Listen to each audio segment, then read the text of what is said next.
इस कार्यक्रम के पुण्यार्चक हैं चंदा सरावगी, निर्मल बीना सरावगी, विजय रश्मि सरावगी, शांतिलाल सुमित्रा सरावगी, अजय सरावगी, कंचन सरावगी, यशिका, अंकिता, गौरव एवं नैतिक जैन, समस्त सरावगी परिवार, कोलकाता।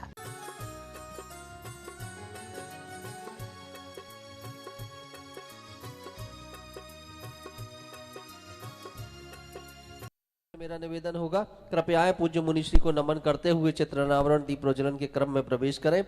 मुकेश जी साहेब विदिशा से हमारे बीच उपस्थित हैं, जो कि न्यासी हैं गुणायतन के, उनसे भी मेरा निवेदन। रमेश जी सेठी साहेब रामगढ़ के अध्यक्ष महोदय आज हमारे बीच उपस्थित हुए हैं। साथ ही रावका जी मंत्री महोदय भी हमारे बीच है, उनसे मेरा निवेदन, कृपया आप आ जाएं, आकर अपने पावन हस्त कमलों से चित्र अनावरण दीप प्रज्वलन का क्रम संपन्न करेंगे।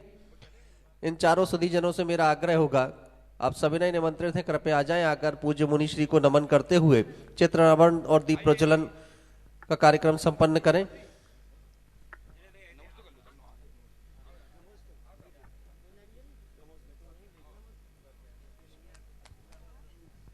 ऋषभ जी साहेब मिर्जापुर से हमारे बीच उपस्थित हैं। आचार्य भगवंत गुरुदेव श्री 108 विद्यासागर जी महामुनिराज के शुभाशीष से, जो कि पूरे उत्तर प्रदेश में अनेक जेलों में हथकरघा को पहुंचाने का काम कर रहे हैं, एक बड़ा श्रम साध्य कार्य भी कर रहे हैं। उनका बहुत बड़ा अवदान हम सभी के बीच। ऋषभ जी साहेब का उनके पावन हस्त कमलों से चित्र अनावरण, मुकेश जी विदिशा, रमेश जी सेठी साहेब और रावका जी साहेब ये चित्र अनावरित हुआ। बोलिए पदम प्रभु भगवान की, आचार्य भगवान गुरुदेव श्री 108 विद्यासागर जी महामुनिराज की। हाँ, राकेश जी चौधरी साहेब, संजय रिहंत जी कृपया शीघ्रता से मंच के समीप आ जाएंगे। हम इन विशिष्ट जनों का सम्मान करें, इन चारों व्यक्तित्व का हम सभी लोग यहाँ सम्मान करेंगे। अरविंद जी राजा साहेब और रायसेठ चंद्र कुमार जी, आप भी कृपया उपस्थित हो जाएं और आकर सम्मानित करें ऋषभ जी साहेब को। मिर्जापुर की सरजमी से हमारे बीच उपस्थित हैं। रायसेठ जी कृपया शीघ्रता से आ जाएंगे। राकेश चौधरी जी कदमों को तेज गति देंगे, कृपया जल्दी आ जाए। जल्दी करो, जाप करना है। सुधीर भाई जी कृपया जल्दी आ जाएं। आप सुधीर भाई जी आ जाएं कृपया, और अपने समधी जी का सम्मान करें। वैसे तो आपके समधी का सम्मान पूरी जबलपुर जैन समाज कर रही है, लेकिन इस सम्मान को आप नेतृत्व प्रदान करेंगे। आ जाएं कृपया। राकेश जी चौधरी साहेब, संजय रिहंत जी, ऋषभ जी साहेब का अभिनंदन। इसी क्रम में मुकेश जी साहेब विदिशा से हमारे बीच उपस्थित है, उनका अभिनंदन होगा। रमेश जी सेठी साहेब रामगढ़ के अध्यक्ष और रावका जी साहेब मंत्री महोदय, इन चारों विशिष्ट जनों का सम्मान और स्वागत हम सभी लोग करेंगे। मेरा निवेदन, एक बार जोरदार तालियां सभी लोग इनके सम्मान में बजा देंगे।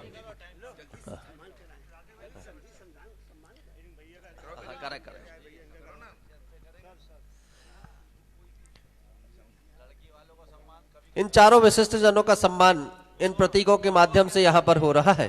हम उनके हाथों में प्रतीक चिन्ह भी समर्पित कर रहे हैं। जोरदार तालियां सभी लोग एक बार बजा देंगे सभी के सम्मान में। जल्दी जल्दी कर दो।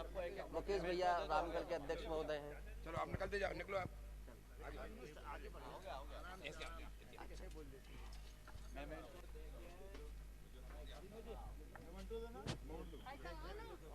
और एक और जहां सम्मान हो रहा है, हम पूज्य मुनिवर श्री प्रमाण सागर जी महाराज जी के चरणों की ओर चल रहे हैं, और ये भावना उनके चरणों में हम सभी की विश्व शांति के साथ, इस मंगल भावना के साथ शांति मंत्र का जाप हम सभी को कराएं। संजय जी अरहिंद साहब कृपया आ जाए, इस सम्मान के क्रम में आप भी सम्मिलित हो जाएं।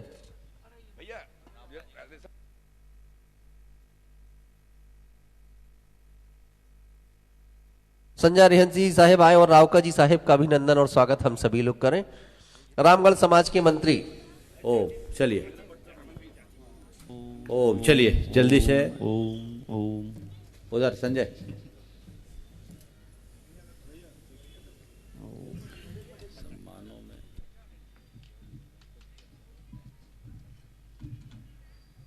चलिए सभी लोग हाथ जोड़ ले और जाप के लिए तैयार हो जाए।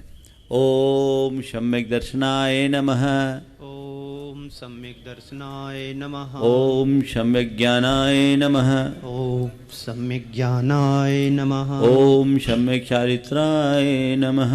ओम सम्यक् चारित्राय नमः। ओम ह्रीं जगत शांतिकराय श्री शांतिनाथाय नमः। सर्वोपद्रव शांतिं कुरु कुरु स्वाहा। ओम ह्रीं जगत शांतिकराय श्री शांतिनाथाय नमः। सर्वोपद्रव शांतिं कुरु कुरु स्वाहा। ओम ह्रीं जगत शांतिकराय श्री शांतिनाथाय नमः। सर्वोपद्रव शांतिं कुरु कुरु स्वाहा। ओम ह्रीं जगत शांतिकराय श्री शांतिनाथाय नमः। सर्वोपद्रव शांतिं कुरु कुरु स्वाहा। ओम ह्रीं जगत शांतिकराय श्री शांतिनाथाय नमः। सर्वोपद्रव शांतिं कुरु कुरु स्वाहा। ओम ह्रीं जगत शांतिकराय श्री शांतिनाथाय नमः। सर्वोपद्रव शांतिं कुरु कुरु स्वाहा। ओम ह्रीं जगत शांतिकराय श्री शांतिनाथाय नमः। सर्वोपद्रव शांतिं कुरु कुरु स्वाहा।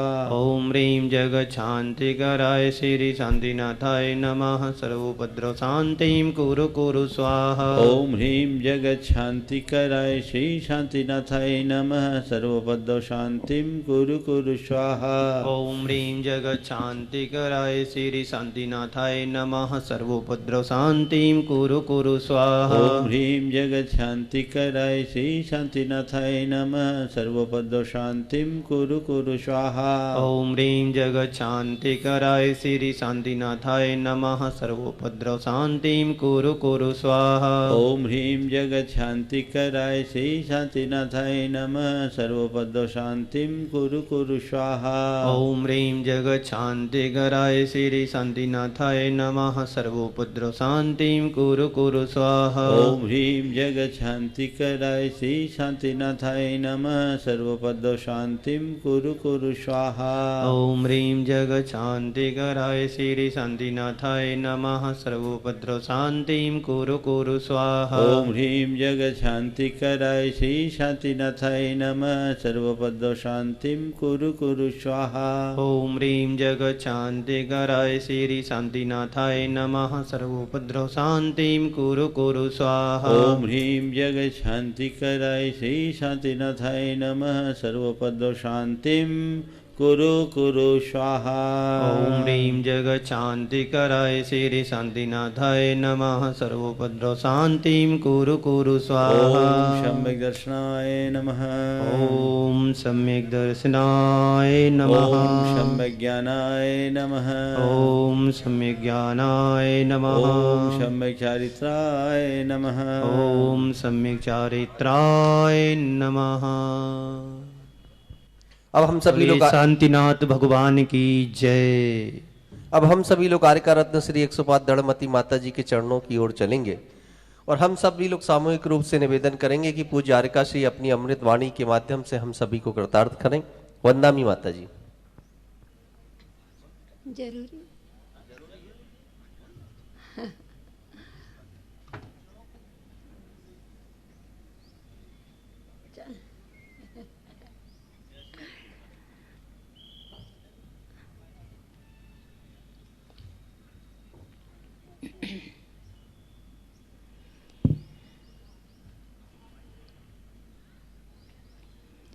ओम नमः सिद्धेभ्यः।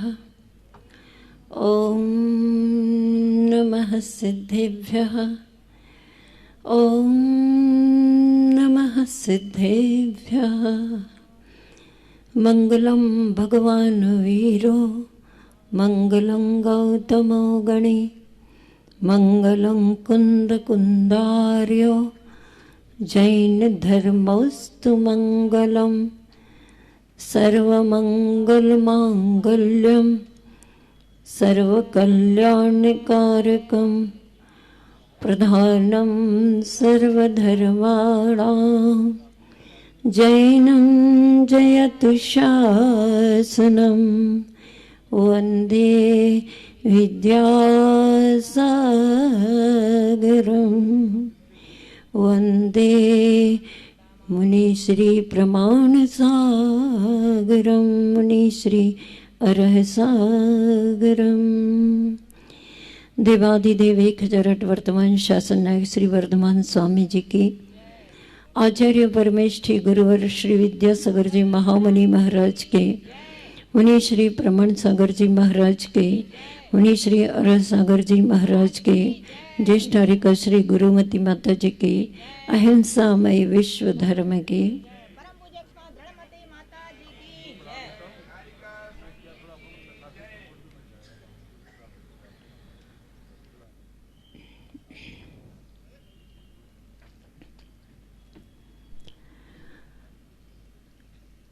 आज के इस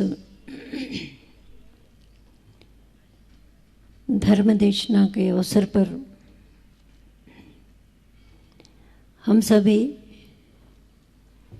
मुनि श्री जी को सुनेंगे। इसके पूर्व आज का एक संदेश है।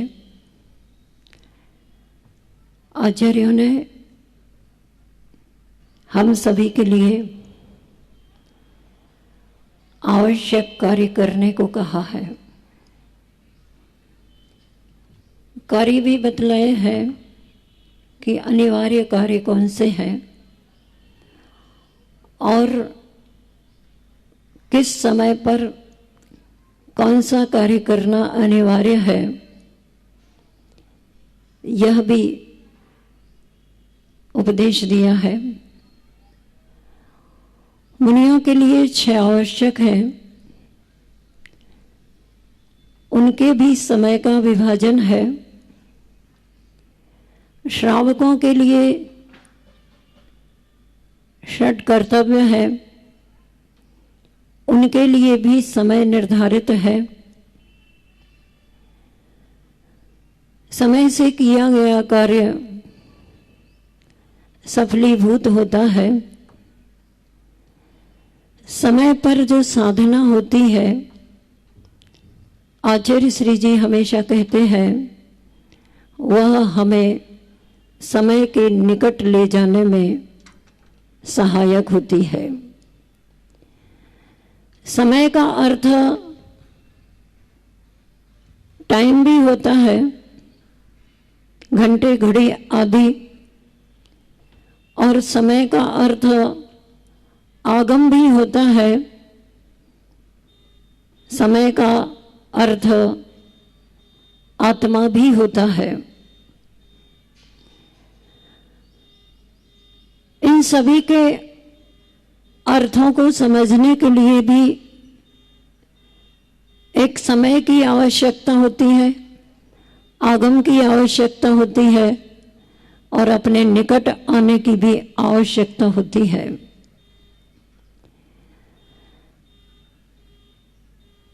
समय की महत्ता को ही लेकर के बहुत सारे कार्यों को करने के लिए उनके उचित समय का निर्धारण किया जाता है और उन उचित समयों पर किया गया कार्य भविष्य के लिए भी और वर्तमान के लिए भी सफलीभूत होता है। एक प्रसंग है, पढ़ा था। प्रसंग तो प्रसंग है, लेकिन उससे संदेश मिलता है। हम देखते हैं इस दुनिया में बहुत सारे लोग ऐसे होते हैं जो समय की कीमत नहीं समझते हैं। बहुत सारे लोग ऐसे होते हैं कि जो समय की कीमत समझते हैं, और बहुत सारे लोग ऐसे होते हैं कि जिनको समय की कीमत समझाने पर कुछ समझ जाते हैं और कुछ समय पर कार्य करना प्रारंभ कर देते हैं। आचार्य श्री जी की पर्सनालिटी पंक्चुअलिटी पर्सनालिटी है। वर्तमान में मंच पर आसीन मुनिद्वय का व्यक्तित्व हम देखते हैं कि कितना समय के पाबंदी को लेकर के चलते हैं। वैसे भी मुनियों के लिए, आर्यकाओं के लिए सारे आवश्यक अगर आगे पीछे हो जाते हैं, एक भी आवश्यक आगे पीछे हो जाता है तो उसको पूर्ण करना बड़ा कठिन होता है। जिस समय पर जो करने को कहा है उस समय पर वही कार्य कर लेते हैं तो बड़ी अंतरंग में संतोषजनक सुखानुभूति होती है।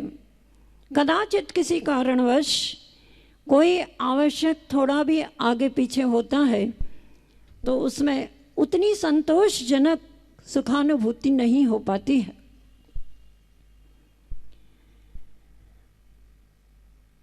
प्रसंग है, वक्त पर बोए ज्वार मोती उपजे। एक ज्योतिष को पढ़ने वाला अच्छा विद्वान कोई भी कार्य करता तो उसका मुहूर्त निकाल करके कार्य करता, समय देख करके कार्य करता और उसके अध्ययन ही करते रहते। उनकी पत्नी उनकी इस अध्ययन शैली से बहुत कुछ परेशान थी। क्यों? इसलिए कि अध्ययन करने में जितना अधिक समय वो देते थे, घर परिवार को देखने में उतना समय नहीं दे पाते थे। उनको हमेशा शिकायत रहती थी कि आप तो जब देखो जब इन पोथियों को पढ़ते रहते हो, परिवार में कहाँ क्या हो रहा है इसका आपको ख्याल ही नहीं है। और वो विद्वान धर्म पत्नी की उन बातों को बड़ी सहजता से सुनते रहते थे और एक वाक्य बोलते थे, ठीक है तुम्हारा कहना भी ठीक है, मैं प्रयास करूँगा, करता भी हूँ, लेकिन मैं जो अध्ययन कर रहा हूँ उसका किसी एक विशेष समय पर पता चलेगा कि मेरा ये पोथियों को पढ़ना, अध्ययन करना कितना सफल है। समझाकर समय व्यतीत होता चला गया। एक दिन समय की महत्ता को बताने के लिए विद्वान ने अपनी पत्नी से कहा, ठीक है अब मैं एक प्रयोग करके दिखाता हूं कि समय पर किया गया कार्य कितना सफल होता है। क्या बताओगे आप? उन्होंने कहा एक काम करना, एक स्थान छत के ऊपर एक स्थान पर अग्नि जलाना, उसके ऊपर पानी को गर्म करने के लिए बर्तन रखना, पानी रखना और बहुत गर्म करना उसको। जब पानी बहुत उबलने लग जाए तो वहीं पास में ज्वार रख लेना और ज्वार रख कर के मैं भी वहाँ पर बैठूँगा, मैं कुछ मंत्रों की साधना करूँगा और मंत्र की साधना करते करते जब मैं मंत्र बोलूँगा और उस मंत्र के समय बीच में मैं कहूँगा हूँ, तो उस समय तुम ज्वार के दाने पानी में डाल देना। हुंकार करते ही सुनते ही तुम्हें यह कार्य करना है। पत्नी ने कहा, घर में ज्वार हो तब तो, आपको ज्वार लाने की खबर भी है क्या? तो पति कहते हैं कोई बात नहीं, बाजू में पड़ोस में सेठ का घर है, सेठानी के पास चली जाओ, वहाँ से ज्वार लेकर के आ जाओ। पत्नी ने स्वीकार किया, सेठानी के यहाँ गई और सेठानी जी से कहा कि मुझे 20 सेर ज्वार चाहिए। सेठानी ने पूछा, रे पड़ोसन, आज तुम्हें 20 सेर ज्वार की क्या जरूरत पड़ गई? कोई विशेष अनुष्ठान होने वाला है क्या? तो उसने सेठानी को सारी प्रक्रिया समझा दी कि मेरे पति ने ऐसा ऐसा कहा है, ऐसा ऐसा करना तो ज्वार के दाने मोती बन जाएंगे। सेठानी ने भी सुन लिया। पत्नी ने लोभ के वशीभूत होकर के चलो भाई देखते हैं ज्वार अगर मोती बनती है तो कितनी अच्छी बात है, इसलिए थोड़ी नहीं 20 किलो ज्वार की मांग की थी, दे दी गई और वह लेकर के अपने यथास्थान बैठ गई यथा समय। यहाँ पर सेठानी ने भी क्या किया सुनकर के कि अरे कोई मुहूर्त अच्छा आने वाला है तो वह मुहूर्त नक्षत्र आदि का योग जो है वो तो आकाश में ही होगा ना, क्या इस विद्वान के घर में ही वह मुहूर्त या नक्षत्र का योग संयोग बनने वाला है क्या? चलो मैं भी अपनी छत पर ये प्रक्रिया प्रारंभ करती हूँ, देखती हूँ क्या होता है। और दीवार वही थी, उस तरफ विद्वान की और इस तरफ सेठानी जी बैठी हैं। सतर्कता के साथ वह बैठ गई और जैसा जैसा बताया था वैसा वैसा कर लिया।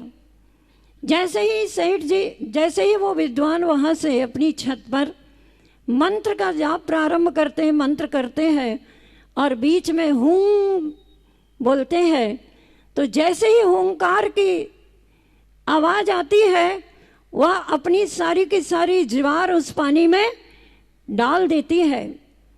और यहाँ उसकी पत्नी हुंकार की आवाज़ सुनने के बाद उस पति से पूछती है कि देख डाल दूं क्या, ये ज्वार पानी में डाल दूं क्या? बस फिर क्या था, समय निकल गया था। पति ने आंखें खोली, देखा इसने तो मेरा सारा का सारा इतने दिन का किया गया अध्ययन यूं ही पानी में मिला दी, मेरी कोशिश जितनी भी थी। और थोड़ी ही देर में सेठानी मोती के दाने लेकर के आती है और विद्वान के निकट आकर के भेंट समर्पित करती है। वो देख करके आश्चर्य में पड़ते हैं कि ये क्या है। सेठानी कहती है ये आपकी ही कृपा का परिणाम है। क्या हुआ? जैसा जैसा आपने अपनी पत्नी को कहा था वैसा वैसा मैंने भी किया, और जब मैंने देखा पात्र को खोल करके तो उसमें मोती बन गए। यहाँ पर उसकी पत्नी देखती है ये क्या हुआ, इसके सारे ज्वार के दाने मोती बन गए। और मैंने अपने पात्र को खोला तो ज्वार के ही रूप में है, ज़्यादा से ज़्यादा अच्छे से उबल गया तो क्या बन गया, आप सब समझते हो। पत्नी ने कहा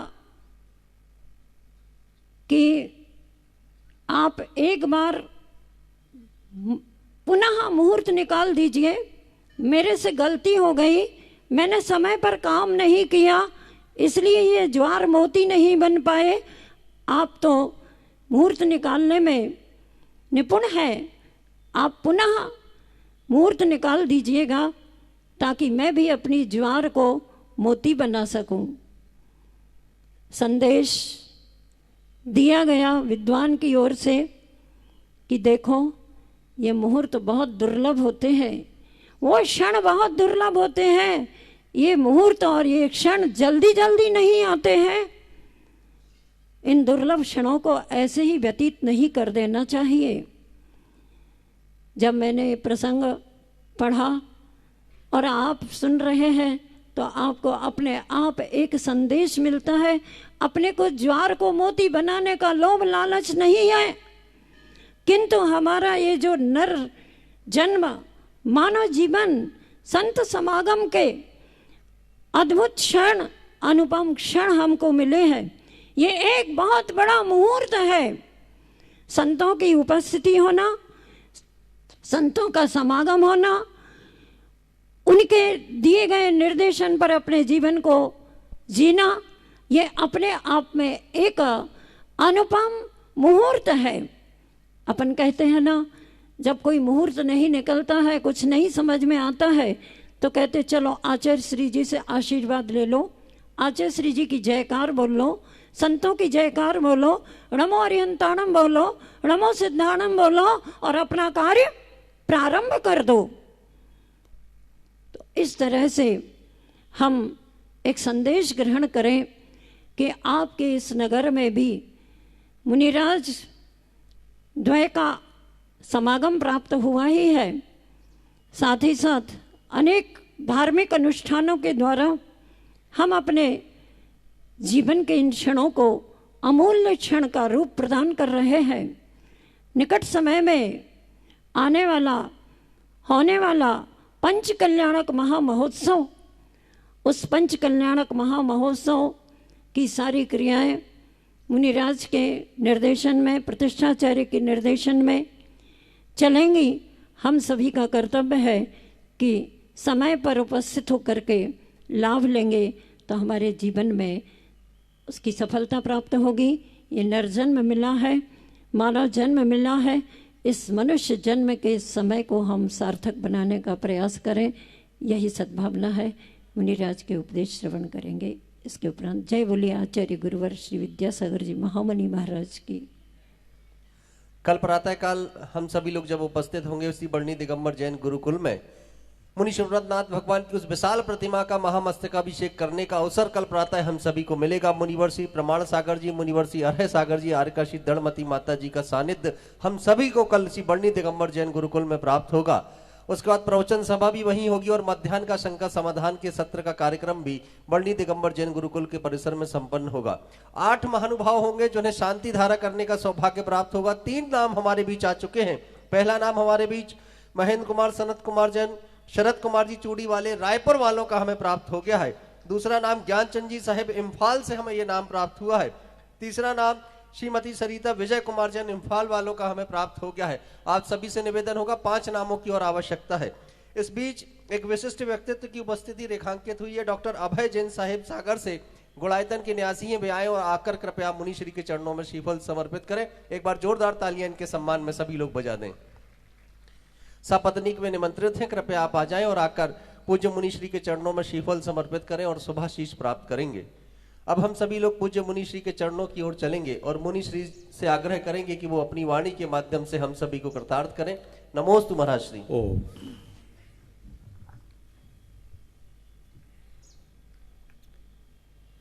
जय बोलो अहिंसा परमो धर्म की जय जय जय। परम पूज आचार्य गुरुवर श्री विद्यासागर जी महाराज की जय जय जय। परम पूज मुनि श्री प्रमाण सागर जी महाराज की जय जय जय। नमोस्तु नमोस्तु। गाड़ी चलाते हैं तो गाड़ी की जितनी तेज गति होती है उसके पीछे उतनी ही धूल और धुआं निकलता है। जिनकी दृष्टि अपनी गंतव्य की ओर होती है वह केवल अपनी गति को नियंत्रित करते हुए आगे बढ़ते हैं और गंतव्य तक पहुंच जाते हैं। लेकिन जो पीछे उड़ने वाली धूल और धुएं की तरफ देखते हैं उनकी यात्रा वहीं गड़बड़ हो जाती है। हर मनुष्य के जीवन में ऐसा ही होता है। हमारे जीवन की हर अच्छी और बुरी प्रवृत्ति के साथ कुछ न कुछ प्रतिक्रियाएं घटित होती हैं। जो इन प्रतिक्रियाओं से प्रभावित हो जाते हैं उनका जीवन वहीं ठहर जाता है और जो इन प्रतिक्रियाओं की अनदेखी करके अपने लक्ष्य की ओर बढ़ते हैं वे अपने मंजिल तक पहुंच जाते हैं।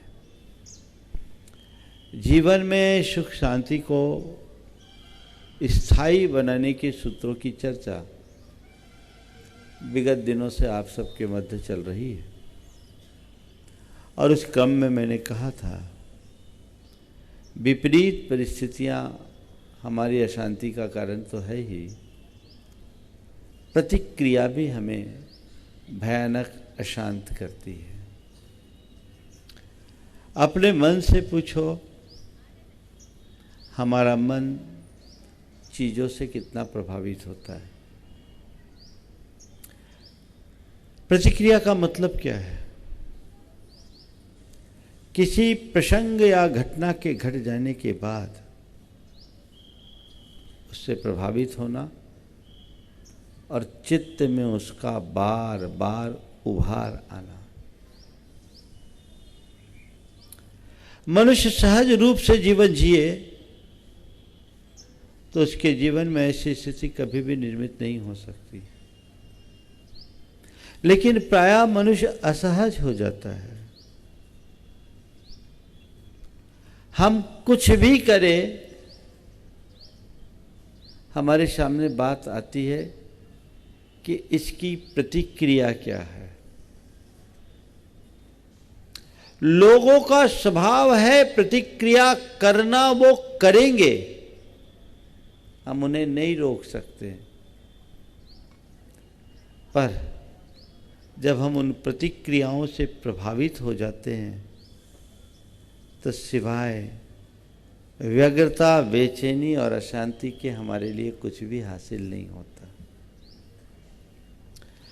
आप अपने मन को टटोल कर देखो, कितना दुर्बल मन है। किसी ने आपकी थोड़ी सी तारीफ की, आप खिल उठते हो, और टिप्पणी की, खौल जाते हो। पल में खिलना, पल में खौलना, कैसी दशा है। ये तो ठीक ऐसा हो गया कि हमने स्विच को ऑन किया, लाइट जल गई, स्विच को ऑफ किया, बत्ती बुझ गई। भैया, बाहर की बत्ती की स्विच किसी और के हाथ में हो तो कोई फर्क नहीं, तुम्हारे मन की बत्ती की स्विच तुम्हारे हाथ में होनी चाहिए। ऐसी ना हो कि उसे चाहे जब चाहे जो जला दे या चाहे जब चाहे जो बुझा दे। अपने मन से पूछो, क्या इतनी क्षमता अपने पास है? है इतनी क्षमता? नहीं है। और इसी क्षमता के अभाव में मनुष्य दुखी होता है। किसी ने हमें एक शब्द कहा, वो कह करके चला गया, उसके बाद क्या होता है? शब्द कान में पड़ते हैं और फिर क्या होता है? जैसे शांत सरोवर में कोई एक कंकर फेंक दे तो क्या होता है? उसमें वलय उत्पन्न होता है। वलय दर वलय, वलय दर वलय उत्पन्न होते होते होते पूरे सरोवर में व्याप्त हो जाता है। ऐसे ही किसी ने एक शब्द कहा, आपने सुना, और सुनने के बाद उसने मुझे ऐसा कह दिया, उसने मेरे साथ ऐसा कर दिया, उसने ये कर दिया, वो कर दिया। क्या नतीजा निकलता है? न जाने कितने वलय उत्पन्न होते हैं, और कई बार मन में गांठ बन जाती है। जीवन पर्यंत उस घटना और प्रसंग को नहीं भूल पाते। परिणामतः मन अशांत और बेचैन बन जाता है। होता है? पाते क्या हो? आपको किसी ने कुछ कहा, आपने सुन के अनसुना किया तब की स्थिति, और आपने बात को पकड़ लिया तब की स्थिति में क्या अंतर है? जब अनसुना करते हो तब अच्छे रहते हो, या प्रतिक्रिया करते हो तब क्या होता है? पर होता क्या है? तुम्हारे अंदर इतनी क्षमता है कि तुम्हें कोई कुछ कहे और तुम उसे नजरअंदाज करो। एक साधक की यही पहचान है कि उसे कोई कुछ कहे तो वो उससे जल्दी प्रभावित नहीं होता, और प्रभावित हो भी जाए तो नकारात्मक प्रतिक्रिया नहीं देता। आप लोग क्या करते हैं? तुरंत कुछ लोग हैं ना, वो हाईली इन्फ्लेमेबल होते हैं। मालूम कहाँ लिखा रहता है ये? हाँ, काहे में लिखा रहता है? जितने भी पेट्रोलियम के टैंकर्स होते हैं ना, उसमें क्या लिखा रहता है? हाईली इन्फ्लेमेबल, है ना, अत्यधिक ज्वलनशील। तुरंत भड़क जाते हैं और फायर। अरे भाई, क्या मिलेगा इससे? इसका नतीजा क्या है?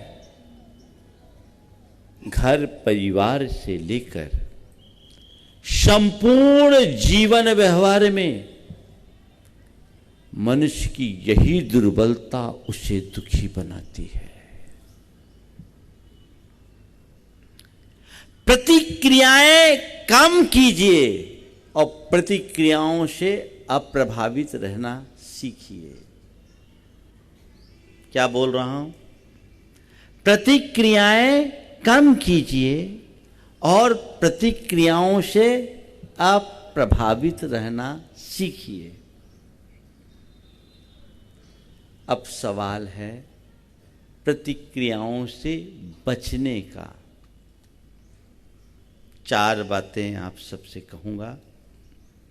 प्रतिक्रिया से बचने के ये बहुत अच्छे सूत्र हैं।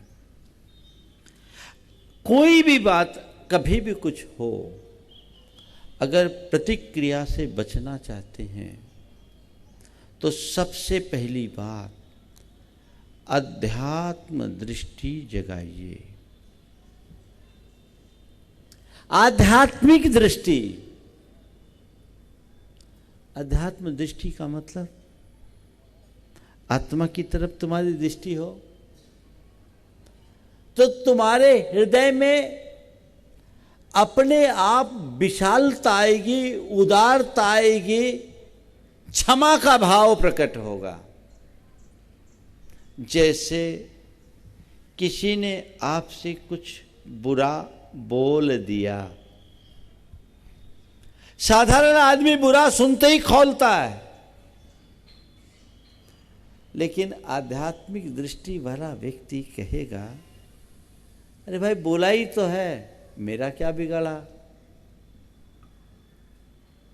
बोला ही तो है, मेरा क्या बिगड़ा? किसी के बोलने से न तो मेरा स्वरूप बनता है, न किसी के बोलने से मेरा स्वरूप बिगड़ता है।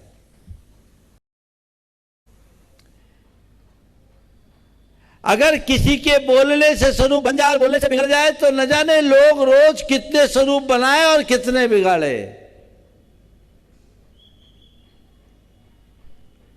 आध्यात्मिक दृष्टि। मैं जब ब्रह्मचारी था, मेरे साथ मेरे ग्रुप में एक ब्रह्मचारी ऐसा था जो थोड़ा स्वभाव से चंचल और थोड़ा और दूसरे शब्दों से कहूं तो नटखट भी था। तो वो क्या है, चाहे जिसको छेड़ता छाड़ता रहता था। गनीमत है दीक्षा नहीं हो पाई उसकी, कहीं और चला गया। वो नटखट था, चंचल था, तो क्या किसी को भी छेड़ते रहता था। तो एक बार हमारे किसी साथी ब्रह्मचारी के विषय में उसने कुछ बोल दिया। वो बात उससे चुभ गई। वो गुरुदेव के पास गया और गुरुदेव से उसकी शिकायत की। गुरुदेव की आदत है, अगर कोई किसी और की शिकायत करने जाता है, शिकायत लेके जाता है, तो पहले वे शिकायतकर्ता की ही क्लास लेते हैं, जिसकी शिकायत हुई उसकी नहीं। महाराज उसने कहा अच्छा से उसने मेरी छवि खराब कर दी। तो गुरुदेव ने कहा तुम अपनी असली छवि को तो पहचानो, ये बाहर की छवि को छवि होती है क्या? तेरी छवि को खराब करने वाला कौन है? अंदर की छवि को निहारो जो शाश्वत है, सर्वांग सुंदर है, कभी भी प्रभावित नहीं होने वाली है। उधर दृष्टि होगी तो मन में कभी आएगा अरे उसने ऐसा कर दिया, वैसा कर दिया, ये कह दिया, वो कह दिया, ये लिख दिया, वो पढ़ दिया। बहुत बड़ी बात कही थी। फिर उसने कहा नहीं महाराज जी उसने मुझे ऐसा बोल दिया, जो बोला वो ठीक नहीं बोला था। तो गुरुदेव ने कहा ऐसा शब्द बोल दिया। उसी समय द्रव्य संग्रह पढ़ा रहे थे। उन्होंने कहा अभी क्या पढ़ा था द्रव्य संग्रह में?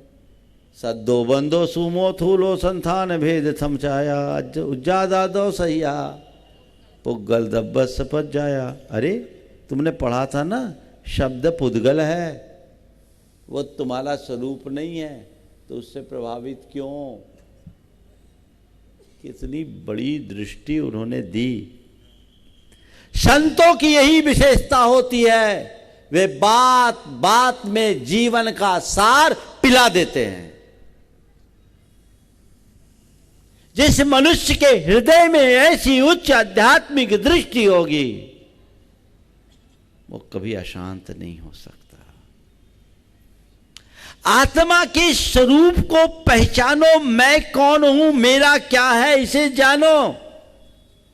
न तुम्हारा कोई ले सकता है, न तुम्हें कोई कुछ दे सकता है, न तुम्हें कोई बना सकता है, न कोई तुम्हारा बिगाड़ सकता है। जिस व्यक्ति के हृदय में ये बात जम जाएगी वह पूरी तरह आत्मनिष्ठ अध्यात्मनिष्ठ होकर अपने जीवन का रस लेगा, आनंद लेगा। लेकिन प्रायः लोग इसे भुला देते हैं। आम जनों की बात तो जाने दीजिए, साधकों में भी गड़बड़ हो जाती है। वे गड़बड़ा जाते, डगमगा जाते हैं और फिर प्रतिक्रियाएं करना शुरू कर देते हैं। कई कई बार तो लोगों की स्थिति ऐसी होती है कि रात की नींद भी उड़ जाती है। नहीं, मुझे आध्यात्मिक दृष्टि रखनी है, आत्मोन्मुखी बनना है। ये दृष्टि मेरे अंदर होगी तो मेरे अंदर की सहजता, क्षमता, स्थिरता और साम्यता अपने आप घटित होगी। आज से सूत्र बना लीजिए, मुझे आध्यात्मिक दृष्टि रखना है। कह दिया कह दिया, कर दिया कर दिया, मेरा क्या, मेरे लिए क्या कहा, मेरे लिए क्या किया। मुझे जो करना है वो मैं करूं, पर औरों की बातों से प्रभावित ना हूं। समझ गए? दूसरा सूत्र, चीजों को नजरअंदाज या अनसुना करना सीखिए। सुन करके अनसुना करने की क्षमता अपने अंदर विकसित करनी चाहिए। आजकल लोग करते क्या है, अनसुना नहीं कर पाते, पकड़ लेते हैं। क्या करते हैं? पकड़ लेते हैं। और उस शब्दों को पकड़ने के बाद क्या होता है, वो शब्द मनुष्य को जकड़ लेते हैं। होता है ना? किसी ने आपसे कुछ कहा, आपने उसको लाइटली लिया, इग्नोर कर दिया, आपको कोई फर्क नहीं पड़ेगा। लेकिन वो बात आपने पकड़ ली तो आप बेचैन होंगे। सपोज किसी ने आपको गधा कह दिया, अब क्या होगा? गधा कहा, एक शब्द कहा, अच्छा उसने मुझे गधा कह दिया, बड़ी हिम्मत बढ़ गई उसकी, मुझे गधा कहता, औकात दिखा दूंगा उसको। क्या समझता है, मुझे गधा कहता है, समझ में आ जाएगा मुझे गधा कहने का क्या परिणाम है। और मुझे गधा कहता है। क्या हुआ? सामने वाले ने तो एक बार गधा कहा, पर खुद को कितनी बार गधा बना दिया? कितनी बार? 5 बार। कितनी बार? 5 बार। क्या हुआ? क्या हुआ? मैं पूछता हूं, अपने मन से पूछो, क्या तुम्हारे साथ ऐसा नहीं होता? होता है कि नहीं होता? वहां हमें चीजों को नजरअंदाज करना सीखना चाहिए। एक बार शंका समाधान में एक बहन जी ने सवाल किया कि महाराज हमारे श्रीमान रोज रोज दफ्तर से आते हैं, 2-4 कड़वी बातें कह देते हैं। महाराज जी मैं पहले तो सुन लेती थी, लेकिन अब मैं भी कुछ बोल देती हूँ, कब तक सहती रहूँ ये सब, अब मैं क्या करूँ? मैंने कहा बहन जी ये बताओ, जब आपके श्रीमान जी आकर 2-4 सुनाते थे और आप सुन लेती थी तब क्या होता था, और आप जब आप प्रतिक्रियाएं देने लगी तो क्या होता है? बोले महाराज मैं सुन लेती थी तो मामला वहीं ख़त्म हो जाता था, और जब से मैं प्रतिक्रिया देने लगी रात भर शीत युद्ध चलता है। अब वो क्या है? समझ रहे बात को? सुनना, सुनकर अनसुना करने की क्षमता अपने अंदर विकसित करनी चाहिए। अगर दृष्टि थोड़ी सी सकारात्मक बन जाए तो अनसुना करने में कोई कठिनाई नहीं होगी। जिन बातों से, जिन वचनों से चित्त क्षुब्ध होता है, उन वचनों को हृदय में प्रवेश ही मत दो। मैं आपसे पूछता हूं, आपके घर के बाजू से धुआं उठ रहा हो तो जिस दिशा से धुआं आता है उस दिशा की खिड़की को आप क्या करते? खोलते हो कि बंद रखते हो? क्यों? क्यों? धुआं है, अगर खिड़की खुली रहेगी धुआं कक्ष में प्रवेश करेगा, घुटन होगी, तो बाहर उठने वाला धुआं मेरे घर में प्रवेश न करे, ऐसी जागरूकता तुम्हारे अंदर है। भीतर उठने वाला धुआं मेरे घट में प्रवेश ना हो, ऐसी जागरूकता क्यों नहीं? कर सकते हैं? कर सकते कि नहीं कर सकते? कर सकते हैं। महाराज कब तक? जब तक आपके प्रवचन में बैठे तब तक। अब बाहर जाने की बात महाराज जी छोड़ो, प्रवचन की आज कई बार तो प्रवचन ही में कई लोगों का मुंह लटक जाता है। जीवन का रस लीजिए। हमें थोड़ा सा जीवन मिला, इसे खींच तान करके नहीं जीना है, जीवन को आनंद की यात्रा बनाना है। हम चाहें तो वैसा सब कुछ अपने भीतर घटित कर सकते हैं। हर पल आनंद की अनुभूति, अलग प्रकार का रस, एक अलग प्रकार का अनुभव अपने भीतर घटित होना चाहिए। वो सोच मन में जगाइए, चीजों को सुन करके अनसुना कर दीजिए।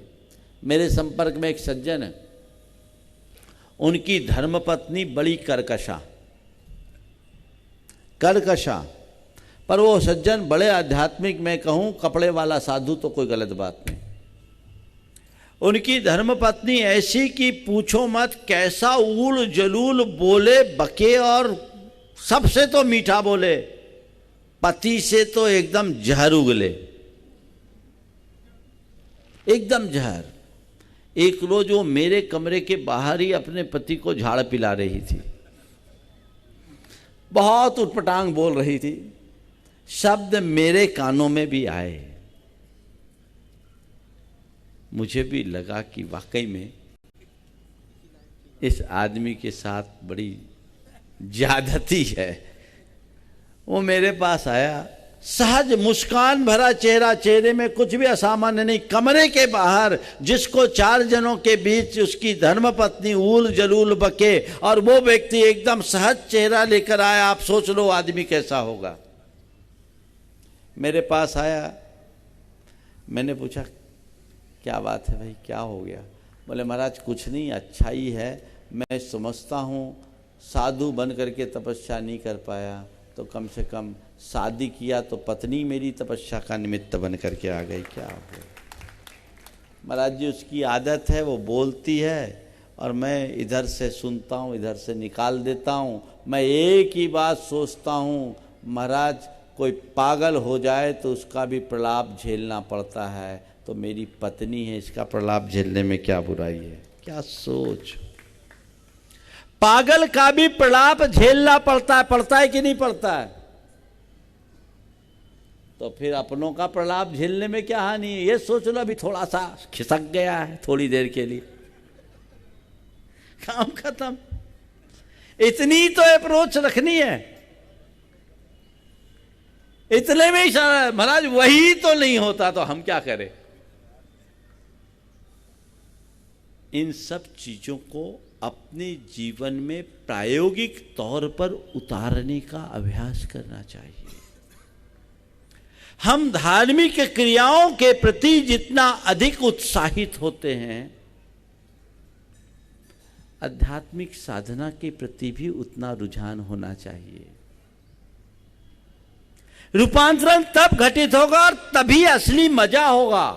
आप सोचो उस व्यक्ति की कितना धैर्य, कितनी समझ, कितनी सहनशीलता। बात सुन ले, दूसरा हो तो खून खोल ले। सुन करके अनसुना करना सीखिए, समझ गए। तीसरी बात, लक्ष्योन्मुखी बनकर चलिए। लक्ष्योन्मुखी, केवल अपने लक्ष्य को देखिए। कौन क्या कह रहा है, क्या कर रहा है, कौन सी प्रतिक्रिया दे रहा है, उधर देखना ही नहीं। आचार्य महाराज कहते थे कि तार पर चलने वाला जो नट होता है ना, नट तार पे या रस्सी पे चलता है, सैकड़ों लोग तालियां बजाते हैं, वाहवाही करते हैं, लेकिन उसका ध्यान कहाँ रहता है? अपने टारगेट पर। मुझे अपना लक्ष्य पकड़ना है। वो लोगों की तालियों की गड़गड़ाहट की तरफ नहीं देखता।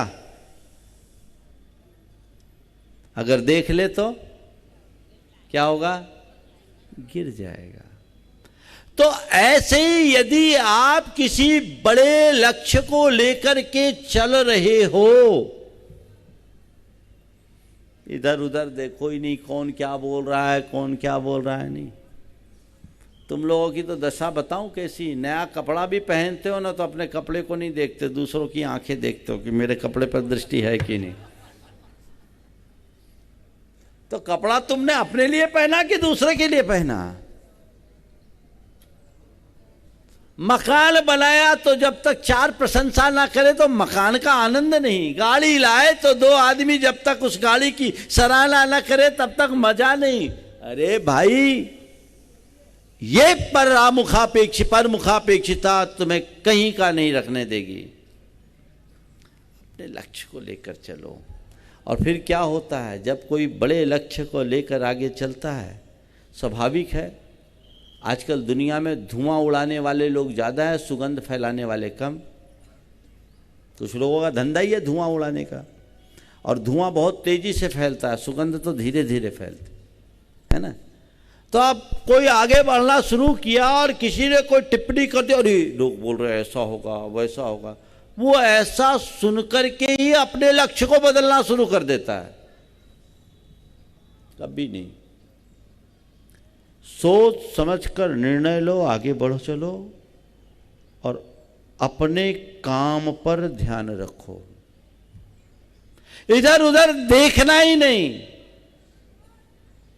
मुझे क्या करना है ये मेरे सामने होना चाहिए, लोग क्या कह रहे हैं दृष्टि होनी ही नहीं चाहिए। आजकल तो लोग क्या कहेंगे, लोग क्या कहेंगे, अरे लोग क्या कहेंगे, लोग जो कहेंगे सो कहेंगे, मुझे जो करना है वो मुझे करना है। लक्ष्योन्मुखी बन करके चलिए। कोई कुछ भी बोले पीछे मत हटिए। गुरुदेव के जीवन की विशेषता हमने देखी। वो जो निर्णय लेते हैं उस निर्णय पर पूरी तरह दृढ़ रहते हैं, लोगों की प्रतिक्रियाओं की रंच मात्र परवाह नहीं करते। क्या कहेंगे, जो कहेंगे कहेंगे, जो करना होगा करेंगे। कुंडलपुर के बड़े बाबा को नए जिनाले में विराजमान करना था, उनका विहार कराना था, कराना है, बस। कैसे होगा, क्या होगा, आग लगा दी थी लोगों ने समाज में, है ना, आग लगा दी थी। पर लोगों के मन में भले शंका हो, पर इस धरती पर एक ही तत्व निशंक था, वो था आचार्य विद्यासागर। बस, और किसी उनको कोई परवाह नहीं, जो करना है करके बता दिया। अगर लोगों की प्रतिक्रियाओं से प्रभावित होकर अपना लक्ष्य बदल देते तो बड़े बाबा आज इतने भव्य स्वरूप में विराजमान कैसे होते। बंधुओं, ये तो एक छोटी सी बात है बाहर की। अपने भीतरी जीवन को देखो आप, लोगों की प्रतिक्रियाओं को देख देख कर आप अपना निर्णय बदल देते हो। वो कहानी आती है ना, बाप बेटा चले जा रहे थे, बाप घोड़ी पर सवार था, बेटा पैदल चल रहा था। अरे क्या जमाना आ गया, बेटा पैदल बाप घोड़ी पर। बाप ने सुना बात, ठीक है, अरे बेटा तू चढ़ जा, मैं पैदल चलता। अरे हाय रे कलयुग, बूढ़ा बाप पैदल, जवान बेटा घोड़ी पर। अरे हाँ, बात तो ये ठीक कह रहे हैं, एक काम करो दोनों बैठ जाओ। हे भगवान, कैसी क्रूरता, एक मरियल सी घोड़ी पे बाप बेटा दोनों लदे। हाँ भाई, ऐसी क्रूरता तो नहीं करनी चाहिए। चलो एक काम करते हैं, अब हम दोनों मिलके घोड़ी को ही उठा के ले जाते हैं। अरे ये कैसा पागल, घोड़ी पे बैठ के चलना चाहिए, घोड़ी को सिर पर लेके चल रहे हैं। ये दुनिया है, तुम घोड़ी पर चलोगे तो और घोड़ी को लेकर चलोगे तो कुछ तो कहेंगे ही कहेंगे, इसलिए उस तरफ देखो ही नहीं। उनका काम है कहने का, गाड़ी चलेगी तो धुआं उड़ेगा। उड़ेगा कि नहीं उड़ेगा? गाड़ी चलेगी, धुआं उड़ेगा। हमें क्या करना है? गाड़ी की गति को नियंत्रित करके गंतव्य की ओर बढ़ना है। पीछे उठने वाले धुएं और धूल की तरफ मुड़कर नहीं देखना है। लक्ष्योन्मुखी बन करके चलिए। और चौथी बात, प्रतिक्रियाओं से बचने के लिए आत्मालोचन का अभ्यास कीजिए। नित्य बैठिए, शाम के समय प्रभु को याद कीजिए। सुबह से शाम तक के होने वाले विचारों को रिकॉल कीजिए। ये बहुत प्रायोगिक कार्य है, इसको आप अपनाइए। आप प्रतिक्रिया की वृत्ति से बचाने में समर्थ हो जाओगे। जो भी आपने सुबह से शाम तक प्रतिक्रियाएं दी, उसकी समीक्षा कीजिए तटस्थ भाव से। जो भी गलत किया उसकी आप अपने मन में निंदा कीजिए, गरहा कीजिए। हाँ, मैंने ये गलत किया। मन ही मन सामने वाले से क्षमा मांगिए। यदि किसी के प्रति अपने मन में गांठ बनी है तो उसे क्षमा करके अपने मन के गांठ को खोलिए। एक प्रकार का प्रतिक्रमण कीजिए, इनर क्लीनिंग के रूप में। और फिर तय कीजिए, अब जब कभी ऐसी बात होगी मैं इस तरह की प्रतिक्रिया नहीं दूंगा, पुनरावृत्ति नहीं करूंगा। मैंने जो भी नकारात्मक प्रतिक्रियाएं की है उसकी तटस्थ भाव से समीक्षा करके आगे उसकी पुनरावृत्ति न करने का संकल्प दोहराइए। यह अभ्यास आप कीजिए। और यदि कोई तीखी प्रतिक्रिया हमारे द्वारा हुई हो तो उसका मन ही मन कोई प्रायश्चित कीजिए। तो ये आपको अंदर से जागरूक बनने में सहायक होगा और धीरे धीरे आप प्रतिक्रिया विरति में समर्थ हो जाओगे। मानता हूं सामान्य व्यक्ति का मन प्रतिक्रियाओं से शून्य नहीं होता, पर प्रथम चरण में इतना तो हो कि नकारात्मक प्रतिक्रियाओं से हम अपने आप को बचाएं, नकारात्मक प्रतिक्रियाओं से बचाएं। अपने अंदर सकारात्मकता को बढ़ा लो, सारे झगड़े खत्म हो जाएंगे। बाप बेटा दोनों एक थाली में खाना खाते थे, बेटा नाराज हो गया, कहा पापा कल से हम आपके साथ नहीं खाएंगे। बाप बेटा दोनों एक थाली में खाना खाते थे, बेटा नाराज हुआ, कहा पापा कल से हम आपके साथ नहीं खाएंगे। बाप ने कहा कोई बात नहीं बेटा, मैं तेरे साथ खा लूंगा। कोई बात नहीं बेटा, मैं तेरे साथ खा लूंगा। बस यही पॉजिटिव दृष्टिकोण होना चाहिए।